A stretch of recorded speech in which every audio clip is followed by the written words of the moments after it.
الدرس الثانی دال آیات 49 تا 58۔ سوال نمبر 4۔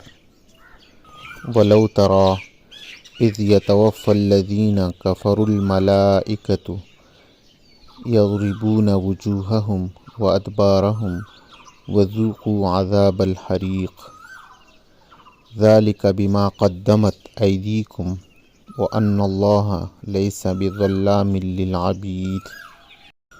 ترجمہ: اگر تم دیکھتے تو وہ عجیب منظر تھا جب فرشتے ان کافروں کی روح قبض کر رہے تھے، ان کے چہروں اور پیٹھوں پر مارتے جاتے تھے اور کہتے جاتے تھے کہ اب جلنے کے عذاب کا مزہ بھی چکھنا۔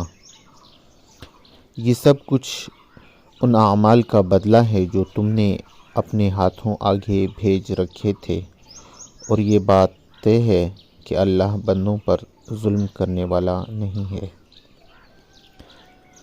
مفہوم: اس آیت میں اللہ تعالیٰ نے یہ بیان فرمایا ہے کہ کس طرح موت کے وقت فرشتے کافروں کی روح قبض کرتے ہیں۔ اس آیت کا تعلق ویسے تو ہر کافر اور مشرک سے ہے، اور مطلب یہ ہے کہ کافروں کی جان نکالتے وقت فرشتے ان کے چہروں اور پیٹھوں پر کوڑے وغیرہ مارتے ہیں، اور اس حالت میں ان سے کہا جاتا ہے کہ یہ تو موت کے وقت کی کیفیت ہے، ابھی آئندہ تمہیں آگ کا مزہ چکھنا ہے۔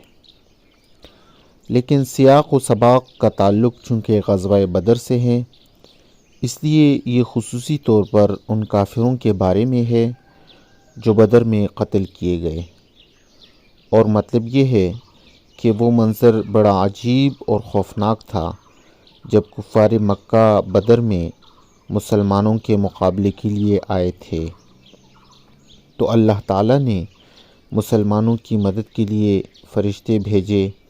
چنانچہ جب مشرکین مسلمانوں کی طرف آتے تو سامنے سے مسلمانوں کی تلوار پڑتی تھی، جس سے بچنے کے لیے وہ پیٹھ پھیر کر بھاگتے تو پیچھے سے فرشتے ان کو مارتے، اور ساتھ ہی ان کو آخرت میں جہنم کے عذاب کی خبر سناتے۔